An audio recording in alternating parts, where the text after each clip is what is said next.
కథలు చెప్పొద్దు కదా ఇక్కడ నుంచుని. అబద్ధాలే. ఇక్కడ ఎక్కితే అబద్ధం చెప్పాలంతే, నిజం చెప్పడం అసలు. రోజు వ్యభిచారమే చేస్తాడు. క్లియర్. మీ అందరికీ వీడియోకి స్వాగతం పలుకుతున్నాను. వ్యభిచారం చేయవద్దన్న మాట మీరు వినిన్నారు కదా.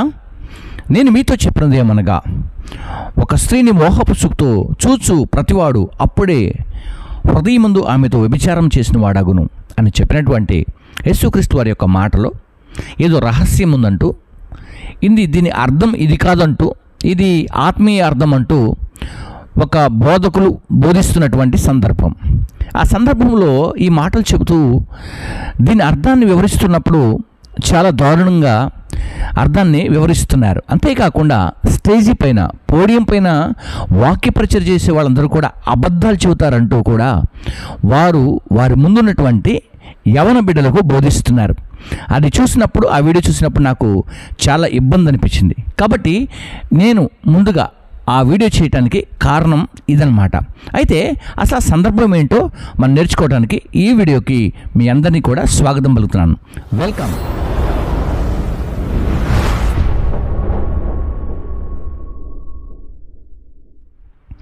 రైట్.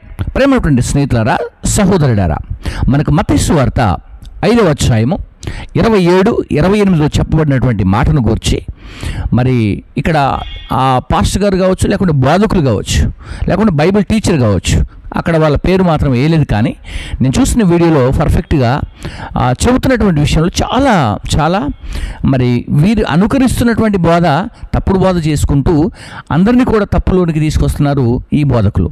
సో ఈ విషయంలో ఆ విషయాన్ని క్లియర్గా మనం నేర్చుకోవడానికి ప్రయత్నం చేద్దాం. అసలు ముందుగా వారు ఏం మాట్లాడారో మీరు విన్న తర్వాత నేను మాట్లాడతాను. అంతేకాకుండా మరి మీ కుడి కన్ను అన్న పదాన్ని కూడా తీసుకొని దాని గురించి కూడా వేరేలా మాట్లాడారు. సరే, మనం ముందు చూద్దాం, చూసినాక మనం మాట్లాడుకుందాం. నాకంటే గొప్పగా ఇప్పుడు చేయడు ఇక్కడ. దేవుడు అంటే నాకు సచ్చే భయం. మరి నేను ఆపుతున్నానండి చూపుని. మరికేటి కథలు చెప్పొద్దు కదా ఇక్కడ నుంచుని. అబద్ధాలే.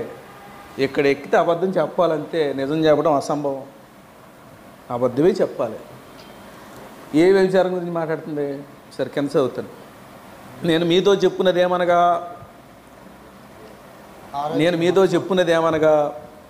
ఒక స్త్రీని మోహపు చూపుతో చూసి ప్రతివాడు అప్పుడే తన హృదయం మంది ఆమెతో వ్యభిచారం చేసిన వాడగును. ఇప్పుడు ఇక ఈ భూమి మీద ప్రతి ఒక్కడు రోజు వ్యభిచారమే చేస్తాడు. క్లియర్. ఎందుకు? ఒప్పుకుని తీరండి. బాల్యం మినహా మరణించే వరకు మోహపు కోరికలు కలిగే ఉంటాడు పురుషుడు. ఆయన ఏమీ చేయలేడు. రంబొచ్చి రమ్మన్నా వెళ్ళడు. వామ్ము అంటాడు. కోరిక అయితే ఉంటుంది. కోరిక అయితే ఏమన్నా ఉండదా? ఖచ్చితంగా ఉంటుంది. కానీ శరీరం సహకరించడే. సహకరిస్తే చంపాడు. సహకరించదు. కోరిక ఉందా? కోరిక ఎక్కడ అంటుంది? చచ్చే వరకు కోరిక అయితే పోదు. కోరికకి ఏజ్ లిమిట్ లేదు. అప్పుడే తమ హృదయం ఆమెతో వ్యభిచారం చేసిన వాడగును అంటే ఇది మరి దేని గురించి చెప్తున్నాడో మరి మనం అనుకోవాలి. మీరు కూడా ఆలోచించుకోవాలి. దీనికి ఆన్సర్ ఇప్పుడు చెప్పను నేను. అసలు ఎందుకు చెప్పాడు ఇదని మీరు అనుకోవాలి. ఎందుకు? మనిషి అనేవాడు చూడకుండా ఉండడం అసాధ్యం. చూసిన వాడు ప్రతివాడు ఏం చూస్తాడో తెలుసు. ఆడమ్మగా ఉన్నది అందుకే చూస్తాడు. ఆడు అది వచ్చినా ఈడు పిలిచినా పిలవకపోయినా కోరిక అయితే మనసులో ఉంటుంది. ఇక అది తప్పు. ఆడు దాటి వెళ్ళిపోగానే అది గుర్తుపెట్టుకోకుండా ప్రభు క్షమించి అనుకుంటాం. సహజంగా జరిగేది అదే. కానీ కోరిక ఆపలేవు. క్లియర్. నీ కుడి కన్ను నిన్ను అభ్యంతరపరిచినలా, ఇదే అమూల్యమైన ఘట్టం. నిన్ను అభ్యంతరపరిచినలా దాని పెరిగి నీ ఎదురుని పారవేయండి. ఇప్పుడు రండి. మరి భూమి మీద అందరూ చూస్తారంటే ఒప్పుకున్నారు. చూడని కన్ను లేదు. అన్నీ 2 కళ్ళు చూస్తున్నాయి. ఒకటి ఇటు ఒకటి అటు వెళ్ళదు కదా. వీడికి తెలియదే పెట్టినోడికి. కుడి కన్ను చూపుతాం ఏంటి? మరి ఎడం కన్ను చూస్తుందిగా. ప్రభు ఇటు ఒకటి ఇటు ఒకటి పెట్టలేదు కదా. ఇది ఎటు వెళ్తే అది వెళ్తుంది. మరి కుడి కన్ను అభ్యంతరం పెడితే పీకేయమన్నాడు. 2 వెళ్తాయిగా. మరి 2 పీకేయాలి కదా. ఇప్పుడు కుడి కన్ను ఎన్నిసార్లు పీక్కోవాలి? నువ్వు పీకేయాలిగా.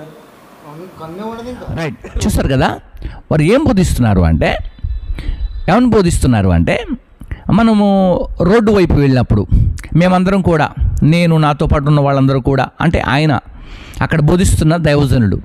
నేను నాతో పాటు వెళ్తున్న మేమందరం కూడా రోజు వ్యభిచారం చేస్తున్నామన్నట్టు, చూస్తే వ్యభిచారం అన్నట్టు. కాబట్టి రోజు బయటికి వెళ్ళకుండా ఉండాలా, తలుపులు పెట్టుకొని ఉండాలా, దీని అర్థం వేరే అనుకుంటూ ఇలాగన అక్కడ మొత్తం టోటల్గా ఏంటంటే ఆ వాక్యాన్ని మిస్గైడ్ చేస్తూ వాళ్ళు కూడా మిస్గైడ్లో నడుస్తున్నారని అర్థమైంది నాకు. ఎందుకంటే మేము కూడా చేస్తున్నామని వాళ్ళు చెబుతున్నారు కాబట్టి ప్రేమటువంటి స్నేహితులారా, ఈ వాక్యాన్ని శ్రద్ధగా మరి మీ అందరి కోసం తేటగా అర్థమయ్యే రీతిలో బోధించాలని నేను ఈ వీడియోలో ప్రత్యేకంగా మరి ఈ వచనం గురించి మాట్లాడాలని ఇష్టపడుతూ ముందుకు తీసుకువెళ్తున్నాను. ముందుగా వారు చెప్పినటువంటి లెసన్ మనం ఒకసారి చదువుకోవడానికి ప్రయత్నం చేద్దాం. ఓకేనా? రైట్. ఆ లెసన్ నేను చదివేటప్పుడు మీరు కూడా చాలా జాగ్రత్తగా వినాలని నేను మిమ్మల్ని కోరుకుంటున్నాను. ఏమని కోరుకుంటున్నా చూద్దాం ఒకసారి. 27లో మత్తయి సువార్త 5వ అధ్యాయం 27. వ్యభిచారము చేయవద్దని చెప్పబడినటువంటి మాట మీరు విన్నారు కదా. అంటే ఇది ఎక్కడిది? ఇది నిర్గమాకాండం 20వ అధ్యాయంలో, అలాగే ద్వితీయోపదేశకాండంలో రెండోసారి చెబుతున్నటువంటి 10 ఆజ్ఞలలో ఒక ఆజ్ఞ.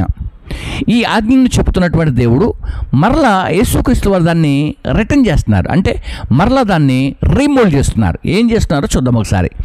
ఇక్కడ నేను మీతో చెప్పినదేమనగా, ఒక స్త్రీని మోహపు చూపుతో చూసేవాడు.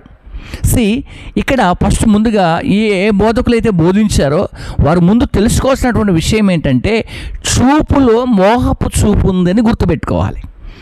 అర్థమవుతుందా? ఒక స్త్రీని చూసేవాడు చూపులో మోహపు చూపు ఉంటుంది. మోహపు చూపుతో చూస్తున్నటువంటి ప్రతి వ్యక్తి యొక్క హృదయము ఆ పాపం కోసం తెరవబడుతుంది. సో మోహపు చూపుతో చూడనటువంటి వ్యక్తి సాధారణంగా ఉంటాడు. ఓకే, సాధారణంగా ఉంటాడు, చూస్తాడు. ఏమండి? చూస్తాడు, ఎవరైనా చూస్తారు. కానీ దాన్ని కోరుకునే వాళ్ళు వేరుంటారు. అర్థమవుతుందా? ఫర్ ఎగ్జాంపుల్గా నేను కొన్ని మీకు ఇమేజెస్ వేస్తాను, చూద్దాం. ముందుగా మనందరం చాలా చోట్ల చూస్తున్నటువంటి విషయం ఏంటంటే ఫర్టిలైజర్స్. మనము పొలానికి కొట్టే మందులు షాప్ కనపడుతుంది. మీకు ఒక ఇమేజెస్, ఈ ఇమేజ్ చూద్దాం. రైట్, చూస్తారు కదా? ఈ షాప్లో పురుగుల మందులు ఉంటాయి. ఓకే, తోటలు కొట్టే మందులు ఉంటాయి. మనం దారి గుండా వెళ్తున్నాం, ఆ షాపును చూసాం, చనిపోతామా? ఓకే. 2, మనం ఆ దారి గుండా వెళ్తున్నాం, మనకు ఒక బార్ షాప్ కనపడింది. మన బార్ షాప్ చూసినంత మాత్రాన త్రాగిన వారం అవుతామా? రైట్. 3, మనము పోలీస్ స్టేషన్ ముందు నుంచి నడుచుకుంటూ వెళ్తూ పోలీస్ స్టేషన్ చూసినంత మాత్రాన లోపలేస్తారా? రైట్. ఒక రెడ్ లైట్ ఏరియా ఉంది, ఆ ఏరియాకు మనం నడుచుకుంటూ వెళ్తున్నాం. దాని అవతల మనకు ఒక ప్రాంతం ఉంది, వెళ్తున్నాం, మనం దారి గుండా వెళ్తున్నాం. ఆ దారి పక్కన చాలామంది నిలబడి ఉన్నారు, మీ కొరకు నిలబడి ఉన్నారు. కానీ చూసినంత మాత్రాన మనం వారితో వెళ్తామా? అంటే చూసే చూపులో ఏముందో తెలుసా? మోహపు చూపు. ఈ పాయింట్ మీరు మిస్ అయ్యారు. ఈ పాయింట్ మిస్ అయ్యి వాక్యాన్ని దారి తప్పించారు. సో మరలా పోడియం దగ్గర ఉన్నటువంటి అబద్ధాలు చెబుతారన్న విషయాన్ని కూడా, ఈ విషయంలో నేను ఖచ్చితంగా ఈ విషయాన్ని మిమ్మల్ని ఖండిస్తున్నాను. తప్పుగా మీరు మాట్లాడారు ఆ మాట. ఎందుకంటే స్టేజీ దగ్గర నిలబడినటువంటి వ్యక్తి, పోడియం పైన నిలబడినటువంటి వ్యక్తి, వాక్యాన్ని పరిచయం చేస్తున్నటువంటి వ్యక్తి, వాక్య పరిచయం చేస్తున్నటువంటి వ్యక్తి అబద్ధాలు చెబుతారని చిన్నపిల్లలకు మీరు చిన్న స్మాల్ ఏం చేస్తారు, డాట్స్ నింపారు. మీరు తప్పుడు బోధను వారిలో వేశారు, ఆ బీజాన్ని వేశారు మీరు. కాబట్టి ఇలాంటివి సరి చేసుకోవాలని కూడా నేను కోరుకుంటున్నాను. సరే, ఫర్ ఎగ్జాంపుల్గా నేను గమనించడానికి ఒక విషయం చెబుతాను చూడండి. ఫర్టిలైజర్స్కి వెళ్ళాం, మనం ఒక మందు బాటిల్ పట్టుకున్నంత మాత్రం చచ్చిపోం కదా, అది తాగాలి. అంటే చూస్తే, ఆ బాటిల్ పట్టుకొని చూస్తే, తాగితే అర్థమవుతుంది. అంటే ముట్టుకుంటే కాదు, నువ్వు కొనటానికి వెళ్ళావు షాప్కి, దాన్ని పురుగులు చంపడం తీసుకెళ్ళడానికి వెళ్ళావు నువ్వు. కాబట్టి అక్కడ అది వేరే సందర్భం, వేరే వెళ్ళేటువంటి సందర్భం వేరే. కానీ ఇక్కడ స్త్రీ అనగా మోహపు చూపు. ఏ చూపు అంటే మోహపు చూపు. మరొక చూపు ఉంది బైబిల్లో. ఏంటి? పరమగీత గ్రంథంలో ఒక చూపు ఉంది. 1:6 వచనంలో, నేను నల్లని దానని చెప్పి నన్ను చిన్న చూపు చూడకండి అన్నది. చిన్న చూపు అంటే ఏంటి? స్మాల్, లిటిల్గా చూడటం కాదు కదా, తక్కువ చేసి మాట్లాడటం, తక్కువగా అనుకోవటం. అర్థమవుతుందా? సో ఇలాగన ఇప్పుడు పోలీస్ స్టేషన్ మనం చూసాం అనుకోండి, చూస్తే తీసుకెళ్ళి దాంట్లో లేరు, నేరం చేస్తే వేస్తారు. ఓకే, నేరం చేసినటువంటి వ్యక్తినే వేస్తారు. కాబట్టి అలాగనే మనము బార్ షాప్ని చూసినంత మాత్రాన కాదు, అక్కడ లోపలికి వెళ్ళాలి, త్రాగాలి. అంటే ఇది అనుకోవాలి, ఆ చూపులో ఉంటుంది, నేను వెళ్ళి తాగాలి, నేను వెళ్ళి తప్పు చేయాలి, నేను పురుగుల మందు తాగాలి, నేను తప్పు చేస్తే పోలీస్ స్టేషన్కి వెళ్తాను అనే విషయాలు ఉంటాయి. సో ఇవన్నీ లేకుండా బైబిల్లో రాయరండి. దీనికి రహస్యమేం లేదు ఇక్కడ దీంట్లో ఆంతర్యమేమి లేదు, దీంట్లో మర్మాలు కూడా ఏం లేదు. స్పష్టంగా చెప్పాడు దేవుడు. ఏ చూపు? మోహపు చూపు. ఈ పాయింట్ని మీరు మిస్ అయిపోయి ఏం చేస్తారంటే మొత్తం బైబిల్ని ఏదో కొత్త రకంగా తీసుకురావాలన్నట్టు ఉద్దేశంతో మీరు ఏదేదో జోక్స్ చేసుకుంటూ మాట్లాడుకుంటూ నవ్వుకుంటూ తర్వాత మాట్లాడుకున్నారు. తర్వాత ఏంటంటే కుడి కన్ను, ఓకే, కుడి కన్ను అభ్యంతరపరిచిన ఎడల అది నీ యొద్ద నుండి పెరికివేయము లేకుంటే పారవేయమని ఉంది. అంటే దేహమంతటిని కూడా నరకంలో పడే కంటే సంపూర్ణంగా కన్నులు లేనటువంటి నువ్వు కూడా పరలోకానికి రావచ్చు అనే మాట అక్కడ చెప్పబడింది. ఓకే, ఇప్పుడు గమనించిన విషయం ఏంటంటే ఈ రైట్ కన్ను ఏదైతే హై ఉంటుందో కన్ను ఉంటుందో ఇది మనల్ని మానిటైజేషన్ చేస్తుంది, మన యొక్క బాడీని మానిటైజేషన్ చేస్తుంది. ఎందుకంటే దేహమునకు దీపము కన్ను అని బైబిల్ చెబుతూ ఉంది. ఓకే, కండ్లు అని చెప్పట్ల, కన్నే అని చెబుతుంది. ఇది కూడా గుర్తుపెట్టుకోవాలి. సో ఇక్కడ మనము ఈ విషయాన్ని గమనించినప్పుడు నేను మీకు చెబుతున్న మాట కూడా చెబుతున్నాను కనుక, కాబట్టి కన్నుకి కన్ను అని ఉంది, కండ్లు అని లేవు. దేహమునకు దీపము కన్నే అని ఉంది, కండ్లు అని లేవు. సో ఒక కన్ను మానిటైజేషన్ చేస్తా అంటే దీన్ని బట్టి ఇది నడుస్తూ ఉంటుంది. ఓకే, మన చేతులు కానీ మన బాడీ కానీ ఒకదాన్ని బట్టి ఒకటి నడుస్తూ ఉంటాయి. మనకి ఈ చేతికున్నంత బలము ఈ చేతికి లేకపోవచ్చు, మనకి ఒక కాలుకున్న బలం మరొక కాలుకి బలం లేకపోవచ్చు, ఒక కంటికి ఉన్నటువంటి బలమైనటువంటి చూపు మరొక కంటికి లేకపోవచ్చు. రెండు కళ్ళు కరెక్ట్గా చూడగలిగితేనే ఆ శక్తి మనకు కనిపిస్తూ ఉంటుంది. ఓకేనా? సో దాన్ని గమనించండి అంతే. నేను అక్కడ ఏం మిమ్మల్ని మాట్లాడతలేదు. సరే, ఈ మాటను వచ్చేసిన తర్వాత నేను మీకు ఇంకొక ట్రాన్స్లేటెడ్ బైబిల్ ఉంది. సో దాన్ని నేను మీకు డిస్ప్లే చేస్తాను, ఒకసారి చూడండి ఏమని అక్కడ రాశాడో.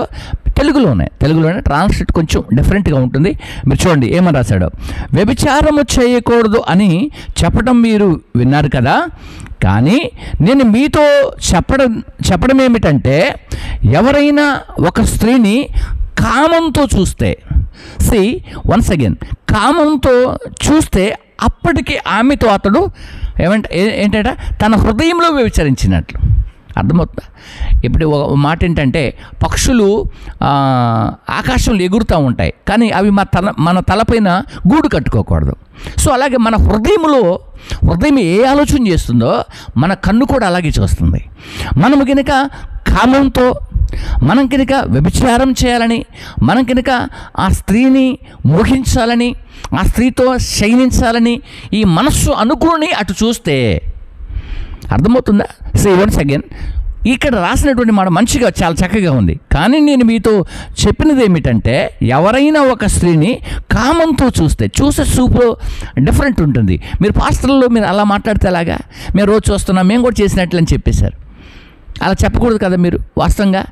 కాబట్టి మీరు చెప్తున్నటువంటి పదములు కొంచెం పదజాలం చదివే విధానంలో తేడా ఉంది. ఇంకొక బైబిల్ ఉంది నా దగ్గర, అది తెలుగులోనే ఉంటుంది. ఇది కూడా కొంచెం ట్రాన్స్లేటర్ మనకి చాలా చక్కగా ఉంటుందన్నమాట. ఏమని ఇక్కడ రాశాడంటే చూద్దాం ఒకసారి, మరలా మీ కొరకు నేను చదివి వినిపిస్తాను.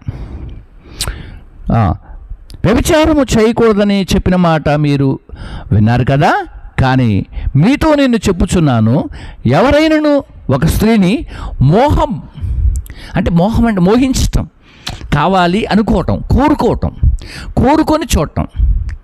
అర్థమవుతుందా?